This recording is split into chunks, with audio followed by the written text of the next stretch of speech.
What is enteric perforation? बहुत बार हमको fever होता है, हम उसे एक रूटीन फीवर समझ के अपने लोकल केमिस्ट से या पास के किसी क्वैक से सिम्टोमेटिक ट्रीटमेंट लेना शुरू कर देते हैं। एक दिन निकलता है, 2 दिन निकलता है, फीवर में आराम नहीं आता है, फिर हम कोई छोटा मोटा रूटीन टेस्ट करवा लेते हैं,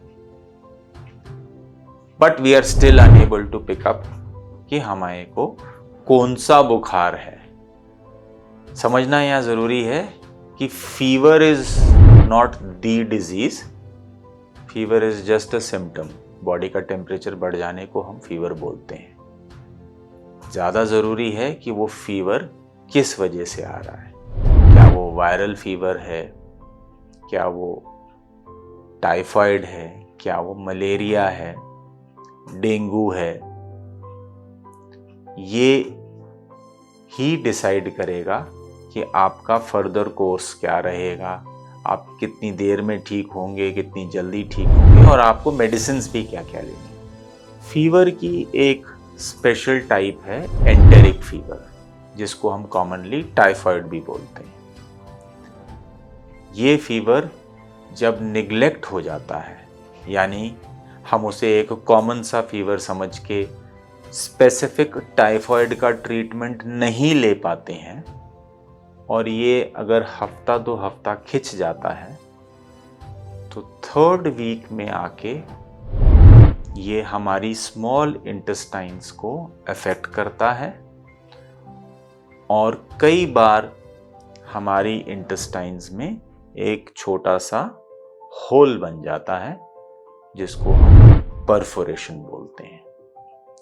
इसीलिए एंटेरिक फीवर के चलते अगर स्मॉल इंटेस्टाइन्स में परफोरेशन होता है तो उसको एंटेरिक परफोरेशन बोला गया है। This is a life threatening development, क्योंकि जब स्मॉल इंटेस्टाइन में होल हो जाता है तो हमारा खाया पिया जो भी मटेरियल होता है वो हमारी एब्डोमिनल कैविटी में स्प्रेड कर जाता है, और ये खाया पिया मटेरियल इंटेस्टाइन से जैसे ही बाहर आता है, it is like a poison to our body.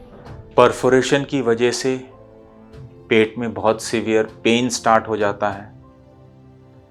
जब वो मटेरियल जो हमारा एब्डोमिनल कैविटी में फैल गया है, वो जब ब्लड में एब्जॉर्ब होने लगता है तो हमें सेप्सिस हो जाता है, जिसके चलते हमारा बीपी फॉल करने लग जाता है। बहुत सारे पेशेंट्स तो हम इमरजेंसी में शॉक में रिसीव करते हैं, यानी कि बीपी इज नॉट रिकॉर्डेबल।